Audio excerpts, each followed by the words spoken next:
अस्सलाम वालेकुम नाज़रीन, डॉक्टर दानिश रियल फोकस के साथ हाजिर है। दो अहम केसेस, कल एक केस सुना जाएगा। दो अहम केसेस में जो जवाबात दाखिल हुए हैं वो आपकी नॉलेज में लाना चाहता हूँ, आपकी इन्फॉर्मेशन में लाना चाहता हूँ।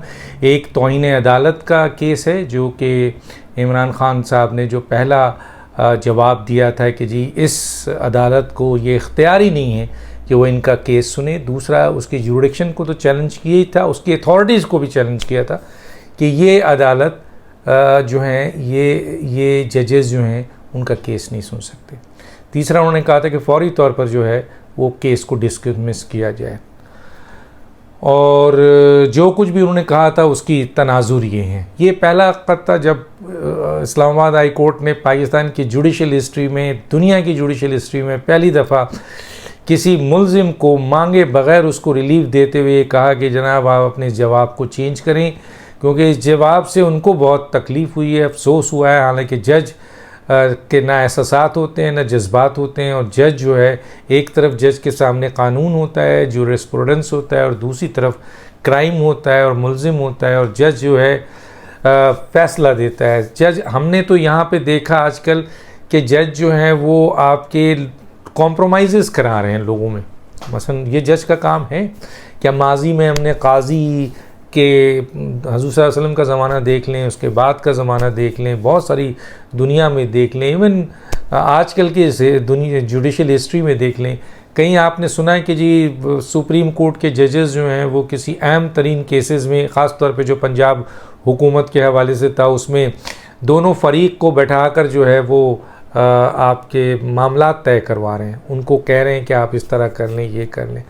ऐसा नहीं है, हमेशा कानून मौजूद है। अगर कोई भी अपील लेके आ रहा है, कोई क्राइम कर रहा है, तो उस पर अदालत अपना फ़ैसला सुना दे, सुने, दोनों को हर्ट करें, सुनना है और मेरिट पे आप फ़ैसला सुनाइए, ये सोचे बगैर कि इस फ़ैसले से क्या होता है। आपने तो हक़ और सच और मेरिट पे फ़ैसला देना है। इससे किसी को तकलीफ़ हो या किसी को ना हो, किसी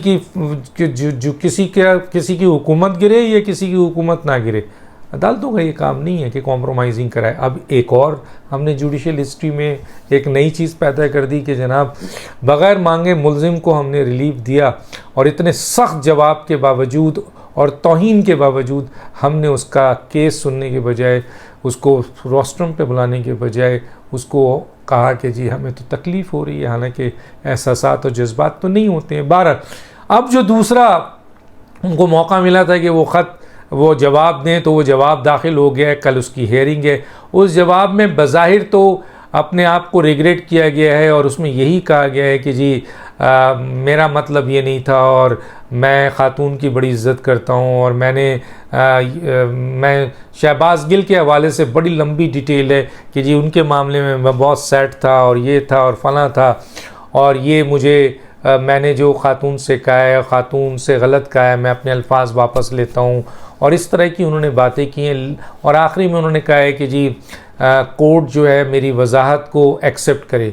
मसलन इसको बहुत सारे लोगों से मैंने जब पूछा तो उन्होंने कहा कि ये अनकंडीशनल माफ़ी नहीं है, बल्कि इन्होंने अपनी वजाहत दी है, और वजाहत में अपनी पोजीशन को उन्होंने क्लियर करने की कोशिश की है कि जनाब मैंने जो कुछ भी किया था वो जस्टिफाई था, क्योंकि मैं उस हाल में नहीं था, और इसके बावजूद अगर तकलीफ़ हुई है, किसी को परेशानी हुई है, जजेस को हुई है या उन खातून को हुई है, तो मैं रिग्रेट करता हूँ अपने इस एक्ट को, और मैं शर्मिंदा हूँ और फलान।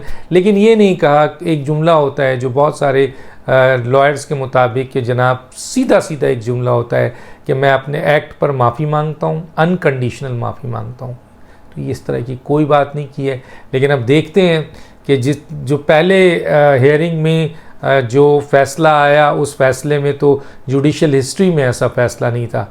तो अब कल जो केस जाएगा तो मेजॉरिटी ऑफ द लोगों का ख्याल ये है कि अच्छा, वो जो चैलेंज किया था इस बेंच को इमरान खान साहब ने, वो यहाँ गोल कर गए, और जो उन्होंने कहा था कि अदम एतमाद है मुझे इस बेंच पे, वो भी गोल कर गए, और ये भी कहा कि जनाब अली के जुरिडिक्शन नहीं है, वो भी गोल कर गए। तो चुनांचे अब जो आए हैं वो इमरान खान साहब आपके अदालत के रिलीफ़ के बाद, उस फैसले में रिलीफ़ है, बहुत बड़ा रिलीफ़ है, तो उसके बाद उनका टोन जो है वो ये अब देखना ये है कि अनकंडीशनल माफ़ी आप नहीं मांगी है, और जिस तरह उन्होंने अपने पोजीशन को वजाहत की है और सॉरी का तरीक़ेकार इख्तियार किया, आया अदालत उसको एक्सेप्ट करती है, क्योंकि इससे पहले जो लोगों ने तौहीन की और उन्होंने अनकंडीशनल माफ़ी मांगी, उसके बावजूद उनको 5 साल के लिए डिस्क्वालीफाई किया गया। तो अब इनके इस अमल पे डिस्क्वालीफाई किया जाएगा या नहीं किया जाएगा, ये तो कल ही पता चलेगा, लेकिन इसको अनकंडीशनल माफ़ी नहीं कहते। अब आते हैं तोशा खाना पे इमरान खान साहब ने अपना जवाब दाखिल किया और बताया है कि जनाब 30,000 से कम अमाउंट जो है उसको बताने की भी ज़रूरत नहीं है, और इन्होंने बहुत सारे जो चीज़ें ख़रीदी वो उन्होंने गोशवारे में ज़ाहिर किए हैं। और ये जो सबसे इम्पॉर्टेंट बात है, चलें ये तो अभी सामने होगा जब आर्गूमेंट्स होगा, लेकिन जो अहम तरीन 3-4 बातें उन्होंने उठाई, उनमें कहा कि जी आपका स्पीकर तो रेफरेंस भेज ही नहीं सकता है, जबकि मेंबर ऑफ नेशनल असेंबली के डिस्क्वालिफिकेशंस के लिए या कोई भी चीज़ के लिए इलेक्शन कमीशन को जो रेफरेंस जाता है वो स्पीकर ही भेजता है। तो पता नहीं इमरान खान को किसने ये पूरा ड्राफ्ट बना के दिया। दूसरा उन्होंने कहा है कि जनाब अली ये इलेक्शन कमीशन जो है वो सुन ही नहीं सकता तोशा खाना का केस, और ये रेफरेंस केस सुन ही नहीं सकता, उसकी जुरिडिक्शन नहीं है। तो इलेक्शन कमीशन ही वो जगह है जो मेंबर की इस बुनियाद पे कि मेंबर ऑफ नेशनल असेंबली ने अपने गोशवारे में जो उसके पास रकम थी, जो उसके पास असासे थे, जो उसके पास, वो डिक्लेयर नहीं किया, और इस बुनियाद पर इलेक्शन कमीशन ही वो जगह है जो ये चीज़ें सुनती है और फैसला करती है। तो इमरान खान कहते हैं कि जी आपको ये इख्तियार नहीं है। तीसरा उन्होंने कहा कि जी 62(1)(f) के तहत ये रेफरेंस आया है। तो 62(1)(f) है क्या? 62(1)(f) इलेक्शन कमीशन नहीं कर सकता है, ये अदालत कर सकती है। तो इलेक्शन कमीशन को ये इख्तियार नहीं है। आपको याद होगा 62(1)(f) पे फैसल वार्डर का फ़ैसला भी मौजूद है, इलेक्शन कमीशन ने किया है। दूसरी बात यह है कि 62(1)(f) तो एक तरीके से प्रेसिडेंट्स बना दिया है सुप्रीम कोर्ट ने। हम तो ये भी कहते हैं कि 62(1)(f) के तहत तायात नाइली इलेक्शन सुप्रीम कोर्ट नहीं कर सकता, लेकिन उसने किया। और इलेक्शन कमीशन तो वो जगह है जहाँ पर वो नाअहल मेंबर को नाअहल करने का इख्तियार तो उसी के पास है। आप 63 का 2 पढ़ें और 63 का 3 पढ़ें तो उसमें आपको वाज़ेह तौर पे ये बात है कि जी डिस्क्वालिफिकेशन के लिए तो इलेक्शन कमीशन ही होता है जो कि डिस्क्वालीफाई करता है, और अदालतें डिस्क्वालीफाई नहीं करते। लेकिन कुछ कानूनदान ये समझते हैं कि जनाब अदालत भी जो है वो डिस्क्वालीफाई कर सकती है। हालांकि कुछ अहम तरीन कानूनदान ये कहते हैं कि जी 62(1)(f) जो है वो बेसिकली ये है कि ये सादिक और अमीन नहीं है। तो इसको अदालत ये तो कह सकती है कि जनाब इनके इस ग्राउंड के ऊपर ये सादिक और अमीन नहीं है, लेकिन यही चीज़ फिर जाती है इलेक्शन कमीशन और वहाँ से डिस्क्वालिफिकेशन होती है। तो जगह वही है। तो इस चीज़ को इमरान खान ने नहीं माना है। तो देखते हैं कि, और एक और बात कि वो ये कहते हैं कि जी इलेक्शन कमीशन जो है वो जुडिशल फोरम नहीं है, तो वो सज़ा नहीं दे सकता, डिस्क्वालीफाई नहीं कर सकता। हालांकि और 174, 173 और 137 को उन्होंने रिग्रेट किया है, उनका कहना ये है, और ये कहा है कि जुडिशल फोरम नहीं है।